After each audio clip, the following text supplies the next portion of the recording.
शीतले तुम जगत माता, शीतले तुम जगत पिता, शीतले तुम जगत धात्री, शीतलाय नमो नमः।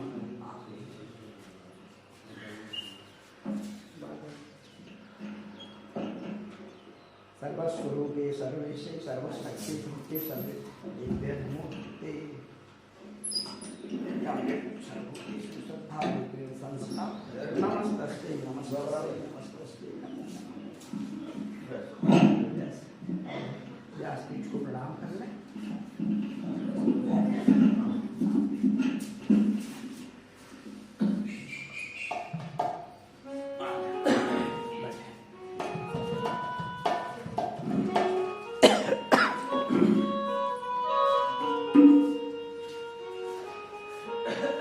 बोलना चाह रहे नहीं? चलिए आज चरणों में काटकोटि वंदन करते हुए आज हम प्रथम दिवस की कथा में प्रवेश करेंगे। चूंकि कथा 5 दिवसीय है, गुरुदेव भगवान ने 5 दिवसीय कथा का सार हम सबको समझाया। अब जैसा कि हम जानते हैं रामचरितमानस में 7 कांड हैं।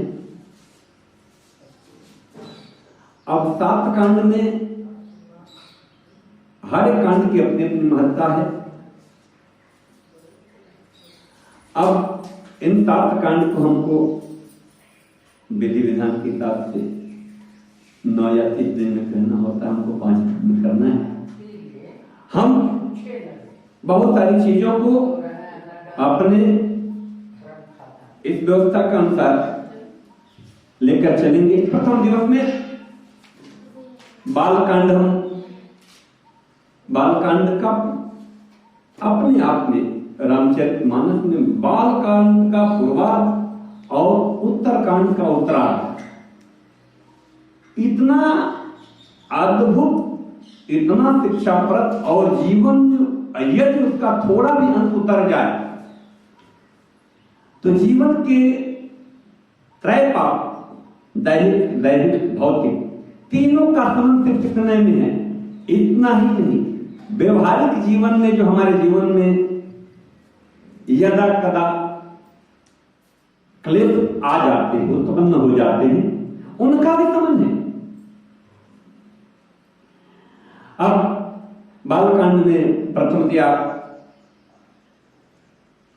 गोस्वामी जी ने मंगलाचरण के माध्यम से 7 श्लोक लिया है और उसके बाद 5 दौड़ता के माध्यम से हमारे सनातन धर्म की पंचदेव पूजा प्रणाली का निबंधन दिया है और उसके बाद गुरुदेव भगवान की वंदना है। तो चलिए हम मंगलाचरण में, चूंकि यहाँ रहने के लिए जो हम श्रोता और वक्ता हैं सब उत्तर भारत से हैं, तो मैं कथा को थोड़ा उत्तर भारत के पुट देते हुए उत्तर भारत के भजनों का ज्यादा अवलंबन करेंगे। हाँ, दूसरे तीसरे दिन में जब है जनता आ जाएगी तो उसके अनुसार देखेंगे। तो आज प्रथम दिन में प्रथम चरण मंगलाचरण का वर्णानाम अर्थ संघानाम रसानाम छंदसामपि मंगलानाम च कर्तारो वंदे माणि विनायको। सप्त ब्रह्म है, कई दिन से चर्चा चल रही बाबूजी के साथ, सप्त ही ब्रह्म है। इसको बाबा ने प्रथम शब्द से ही प्रतिपादित किया है। वर्णा नाम अर्थ संघा नाम रसा नाम छंद सामपी। जो भी वर्ण है उनके अर्थ, उनके खुद के अर्थ, उसके साथ छंद। यह गठन है रामचरितमानस का, लेकिन ये क्या है? मंगलानाम च कर्तारो, ये मंगल करने वाला है। और यह कब मंगल करेगा? जब हमारे जीवन में उतरे, जब समझ में आए। तो समझ में आने के लिए सबसे जो देवी है, समझ की देवी, ज्ञान की देवी मां सरस्वती और बुद्धिदाता भगवान गणेश। तो बाबा ने प्रथमतया वंदे वाणी विनायक। वाणी की देवी माता सरस्वती की प्रथम वंदना करी है।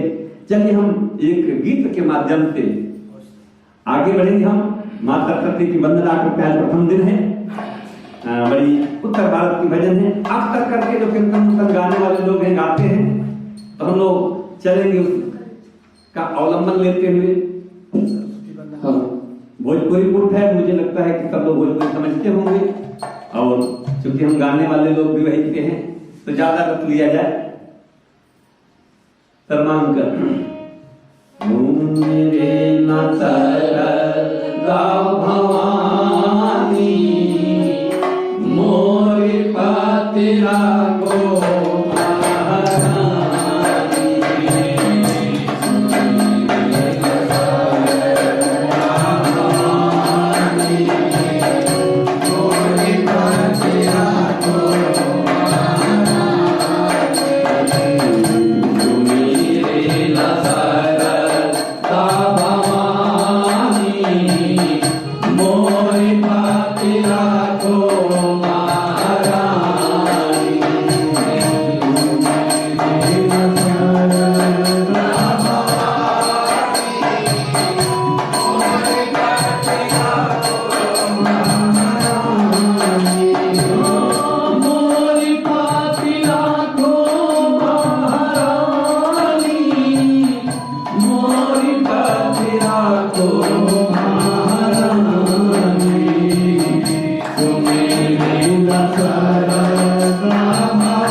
Bye.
जानने के लिए है,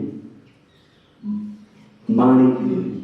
देखिए, हमको प्रभु बहुत सारा ज्ञान देते, लेकिन उस ज्ञान को कैसे बोला जाए, यदि इसका हमको विवेक नहीं है, बुद्धि नहीं है, तो उसका इतना विकट दुष्परिणाम होता है कि अगर जो कुछ देखना हो तो कुंभकर्ण को देखा जाए। वो तो गया था मांगने इंद्रासन, गया था मांगने, ब्रह्मा जी और शिव जी जब खुश हो गए तो बोले मांग मांग बर मांग, तो हो गया था मांगने इंद्रासन, लेकिन मां सरस्वती जी जब बैठ गई और क्या बोलवा दी, ई के जगह पे नीम का उद्बोधन करवा दी और इंद्रासन के जगह पे निद्रासन हो गया। तो हमारे पास कितना भी विवेक हो जाए, कितना भी बलवान हो जाए, लेकिन वाणी को उद्घाटित करने का, उद्भाषित करने का विवेक नहीं है, तो हम कभी भी समाज में कोई उत्तम कृत्य नहीं करेंगे। दूसरे में बाबा ने गणपति भगवान की वंदना की है। अब आगे जो अगला श्लोक है वो सार है, विशेष कर कलियुग के लिए मैं कहूं कि सार है, क्योंकि जैसे जैसे बुद्धिमत्ता, इसको हम इंटेलेक्चुअलिटी कहें कि जैसे बौद्धिकता बढ़ती जा रही है, इंटेलेक्चुअल लोग जैसे जैसे बढ़ते जा रहे हैं, उनके पास जो सबसे विशेष रूप से किसी चीज की कमी हो रही है वो है श्रद्धा। थोड़ा मोबाइल अपना स्विच ऑफ करने सब लोग, क्योंकि इसके बाद कौन जानता है कब ऐसा अवसर आए। तो बौद्धिकता जो है हमेशा श्रद्धा का हनन कर देती है, विश्वास का हनन कर देती है, क्योंकि जब भी हमारे पास श्रद्धा कम हुई तो अनजाने में हमारा भ्रम बढ़ने लगता है। इसका सबसे बड़ा उदाहरण मां सत्यम्बा है, जिसका प्रसंग आएगा, हम उस पर चर्चा करेंगे कि अश्रद्धा का दुष्परिणाम क्या होता है, अविश्वास का दुष्परिणाम क्या होता है, हम देखेंगे कथा में आगे। तो भवानी शंकरो वंदे श्रद्धा विश्वास रूपिणो, भवानी शंकरो वंदो श्रद्धा विश्वास रूपिणो, याभ्याम बिना न पश्यन्ति सिद्धांत स्वांतिस्वराम। अब देखिए, यहाँ बुद्धिमान लोग हमेशा एक प्रश्न करते हैं तब कि श्रद्धा किस पे करें, जब बड़ा जमाना खराब हो गया है। एक तो इस तरह के प्रश्न उठते हैं, और आज तक मुझे ऐसा कोई दिखा नहीं, हमको तो सब आते उसके पास हमसे ज्यादा क्या आता है क्योंकि मैं अपनी श्रद्धा करूं। दूसरे तरह के प्रश्न उठाने वाले मिलेंगे। तीसरे तरह के वो लोग बनते हैं, मूल मिलते हैं कि बस अब कोई बचा नहीं है, घोर कलयुग चल रहा है, जहां किसी पे कोई विश्वास नहीं कर सकता, बाप बेटे पे विश्वास नहीं कर सकता, भाई भाई पे विश्वास नहीं करता। तीसरे इस तरह के लोग मिलेंगे। मेरे देखे व्यासपीठ में आग्रह करूं कि आज की जितना सुंदर पूर्व में कभी नहीं रहा। अगर कोई विश्वास नहीं होता तो हमारे राघव सरकार को वन वन में भटकना पड़ा होता, और मेरी मां सीता अम्बा को जंगल में जीवन का उत्तरार्ध नहीं बिताना पड़ा होता। उस समय भी श्रद्धा और विश्वास की बड़ी कमी थी, तभी तो उनके राज्य का कोई ऐसा बंदा करे कि मैं राम नहीं हूं, कि जो तुम बाहर जाकर के चली आए हो तुमको मैं अपने घर में शरण दूं। श्रद्धा विश्वास की कमी उस काल में थी, लेकिन इतने बड़े दंड आज की तारीख में तो नहीं मिलते हैं, तो क्या कहा जाएगा, आज है नहीं श्रद्धा विश्वास। अब मैं एक सामाजिक दृष्टिकोण से देखूं, आप अपने जीवन में ही देख ले कि जीवन में जहां भी हम हैं हमारे जीवन में ये नहीं कह रहा हूं कि कुछ लोग नहीं मिले होंगे, 2-4% जरूर ऐसे लोग मिल जाते हैं जो विश्वास को तोड़ते हैं, लेकिन फिर भी मुझे लगता है कि आज भी 80% से लोग, ज्यादा लोग आपके विश्वास को बचाते हैं। अब हमारे जीवन में धोखा करने वाले 2-4% लोग ही हैं, लेकिन उसके विपरीत 80 से 90% कौन लोग हैं जो विश्वास को पूरा करते, दृढ़ करते हैं। अब ये दृष्टि तो हमारी है कि हम 4% से 10% को महत्व दें और कि 90% से 99% लोगों का विश्वास नहीं। ये भाई, जीवन में एक आदमी धोखा दिया तो 9 आदमी आपके सहयोग में भी तो मिल गए। तो समय काल जो है बड़ा सुंदर है, दृष्टि हमारी अपनी। जैसे अब इसको थोड़ा सा मैं एक सामाजिक परिप्रेक्ष्य में, आप उत्तर भारत में आप लोगों ने बाबा किनाराम का नाम सुना होगा। आज भी उनका स्थान है, जब चंदौली की तरफ जाते हैं बनारस से, तो वहां पर आश्रम है, किनाराम आश्रम।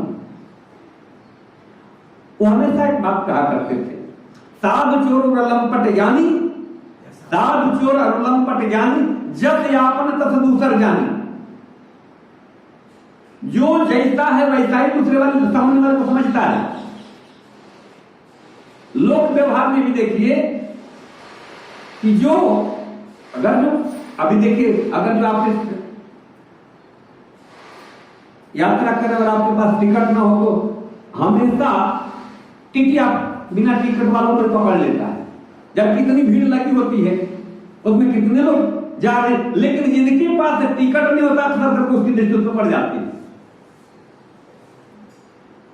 हमारी जैसी और बौद्धिकता होती है वैसा और हम बाहर देखने लगते हैं और वैसे लोगों को हम अट्रैक्ट करते हैं। ध्यान रखें, हमारे पास ये अविश्वास के लोग मिले हैं तो इसका मतलब कि हमने अविश्वास को ज्यादा अपने मन में महत्ता दी, तभी हमको अविश्वास के लोग मिले। तो दूसरे सूत्र में बाबा ने श्रद्धा और विश्वास पर चर्चा की, महत्ता बताई है। तीसरे में साक्षात, देखिए लोग कहते हैं गुरु नहीं मिलता है, गुरुओं की बड़ी कमी है। भाई कुछ नहीं मिलता तो बाबा भोले को बना लीजिए ना, वो जगत गुरु है, वो जगत गुरु है। हाँ, लेकिन बाबा को भोले को गुरु बनाने के पहले उनके जैसा चेला बनना पड़ेगा। भाई वो नाक भी रखेंगे और पाग भी रखेंगे और शेर भी रहेगा उनके घर में, और उनके घर में नंदी भी रहेगा। उनको किसी से कोई विद्वेष नहीं है, न ही नंदी को नाक से विद्वेष है और न गरुड़ को चूहे से। देखिए बाबा शिव के घर को समझे, उनके घर में मात्र 4 बंदे हैं, पिताजी शंकर, माताजी पार्वती, बड़े पुत्र घटानंद और कार्तिकेय जी, और चौथे पुत्र गणेश जी। अब समझना है बाबा भोले के गले में क्या लटका हुआ है? सांप, नाग। नाग का प्रिय भोजन क्या है? चूहा। अब देखिए एक ही घर में एक का जो प्रिय भोजन है दूसरे का वाहन है। चूहा कौन है? भगवान गणेश के वाहन है। अब घर में कैसे बचेगा, चलेगी कैसे कहानी? एक का प्रिय भोजन दूसरे घर में पड़ा हुआ है, उसी घर में। उसके बाद माँ भगवती किस पर चलती है? शेर पर। और बाबा भोले किस पर चलते हैं? बैल पर। शेर क्या प्रिय भोजन क्या है? आप बताइए। फिर भी एक ही घर में रह रहे हैं। अब देखिए कार्तिकेय जी किस पर चलते हैं? मोर पर। और मोर का प्रिय भोजन क्या है?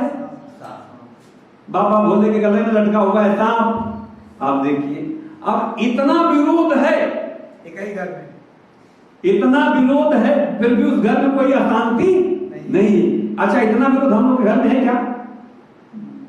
तो अगर जो बाबा शंकर को गुरु बनाना पड़ेगा तो विरोधों को ऐसे झेलिए कि विरोध मालूम न पड़े। इसके आगे बाबा ने आदि कवि वाल्मीकि और हनुमान जी की वंदना की है। आगे मां सीतांबा का जगत माता के रूप में वंदना की है। उसके बाद बाबा ने हमारे हरि नारायण की वंदना की है। और अंत में रामायण जी के बारे में नाना पुराण निगमागमन संबता यद अभी अगर जो आपको ग्रंथ पढ़ने का समय नहीं है, विशेषकर नए लड़कों को मैं कहूं जो डॉक्टर इंजीनियर और प्रोफेसर हैं, आप लोगों के पास एकेडमिक शिक्षा में इतने उलझे हुए कि आपके पास टाइम नहीं है। अरे एनाटॉमी की पता लगे कि 4 बुक पढ़ी चौरसिया की, किसी चटर्जी की फिजियोलॉजी पढ़ी है 2, हाइजीन पढ़ी, मैं मेडिकल के सब्जेक्ट की बात कर रहा हूं। अब बेचारे 2 रामायण के बराबर तो हो जाएगा, किसी चटर्जी की फिजियोलॉजी कहां से पढ़ेगा रामायण जी। अगर जो आगे पीजी में चले गए तो सर